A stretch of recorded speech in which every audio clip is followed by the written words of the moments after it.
صوبہ پنجاب کا 5واں بڑا شہر ملتان اپنے آموں کے باغات کی وجہ سے پوری دنیا میں مشہور ہے۔ آم جسے پھلوں کا بادشاہ کہا جاتا ہے، اس خطہ کی پہچان ہے۔ اب بات کرتے ہیں ڈی ایچ اے ملتان کی، جس کا کل رقبہ 9500 ایکڑ ہے، اور یہ تمام علاقہ ملتان کے ماسٹر پلان کے مطابق پری اربن زون میں آتا تھا۔ پری اربن زون کا مطلب کہ شہر کے ارد گرد کا وہ علاقہ جو کہ آنے والی پلاننگ میں شہر کا حصہ بنا لیا جاتا ہے، اور آج جس جگہ پر ڈی ایچ اے ملتان جیسی جدید ہاؤسنگ سوسائٹی قائم کی جا رہی ہے، اس تمام علاقے کا صرف 3% رقبہ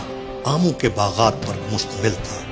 جس میں سے آدھے سے زیادہ باغات ابھی بھی موجود ہیں، اور ان باغات کو ٹاؤن پلاننگ کا حصہ بنا لیا گیا ہے، جن کی دیکھ بھال پہلے سے زیادہ جدید طریقوں سے کی جا رہی ہے اور پیداوار پہلے سے کہیں زیادہ لی جا رہی ہے۔ اس کے علاوہ ڈی ایچ اے ملتان میں 1 لاکھ سے زیادہ درخت کاشت کیے گئے ہیں، اور اس وقت ڈی ایچ اے ملتان کا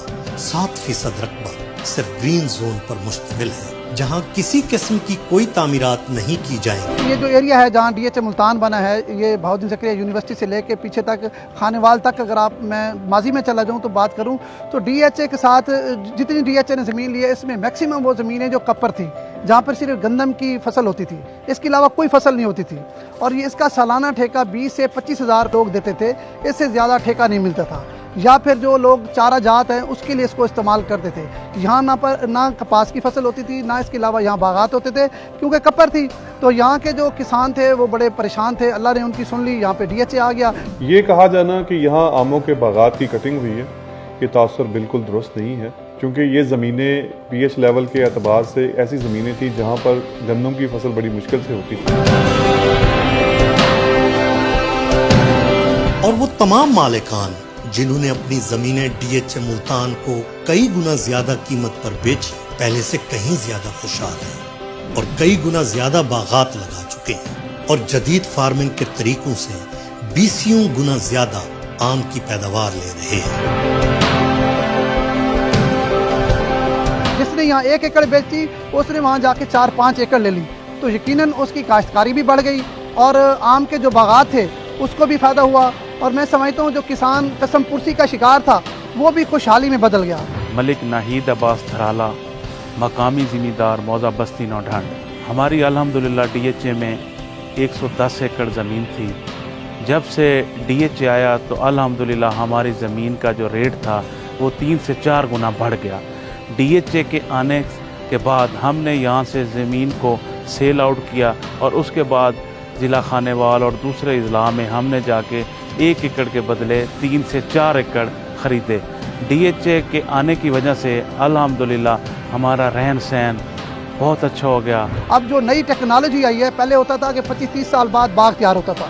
اب 3 سال بعد جو ہے وہ باغ تیار ہو جاتا ہے، 3 سال بعد فروٹنگ آ جاتی ہے، اور آم جو ہے پہلے سے بہتر ورائٹی جو ہے ہمیں ہمارے سائنسدانوں نے متعارف کرا دی ہیں۔ ملتان میں پراپرٹی سے منسلک افراد کے مطابق ڈی ایچ اے کی تعمیر سے قبل اس علاقے میں زمین کی قیمت محض 15 سے 25 لاکھ روپے فی ایکڑ تھی۔ جب ڈی ایچ اے ملتان نے اپنی تعمیرات کا اعلان کیا تو فی ایکڑ زمین کی قیمت 1 کروڑ روپے تک پہنچ گئی۔ لوگوں کو جب کئی گنا زیادہ پیسے ملے تو انہوں نے اپنی زمینیں فروخت کرنا شروع کر دی تھی، اور یہاں پر جو زمین 10 لاکھ ایکڑ تھی، اب وہ تقریباً 3 سے 4 کروڑ ایکڑ کی زمین پر مشتمل ہے، اور یہاں کا زمیندار 1 ایکڑ زمین بیچ کر اب 10 ایکڑ زمین خرید چکا ہے، اور اگر ایک آم کا درخت یہاں پر کٹا ہے تو اس کے وہ 10 ایکڑ خریدنے کی وجہ سے آگے 10 ایکڑ لگ بھی رہے ہیں، اور تقریباً 50,000 خاندان اس کے ساتھ بالواسطہ اور بلا واسطہ جڑا ہوا ہے۔ میں سمجھتا ہوں یہ پروپیگنڈا جو ہے بالکل بے بنیاد ہے۔ ڈی ایچ اے کے ہم سب شکر گزار ہیں، کیونکہ ہمارا ایک تو لیونگ سٹائل بدلا ہے، ہمارے جو نوجوان لوگ تھے ان کو روزگار ملا ہے، اور ساتھ کے ساتھ جو ہمارے کسان تھے، ہماری زراعت تھی، اس میں بہت بہتری آئی ہے۔ جس کسان کا 1 ایکڑ تھا وہ 5 ایکڑ کا مالک ہے، جس کا 1 مربع تھا وہ 5 مربوں کا مالک ہے، جس کا 1 ایکڑ باغ تھا اب اس نے 5 مربع باغ لگا لی۔ الحمدللہ یہاں موضع بستی نوڈھنڈ کے اندر ہمارے پاس کوئی 10 ایکڑ آم کا باغ تھا، تو اس کے بعد جب ہم نے یہاں سے زمین سیل کی تو الحمدللہ آگے ہم نے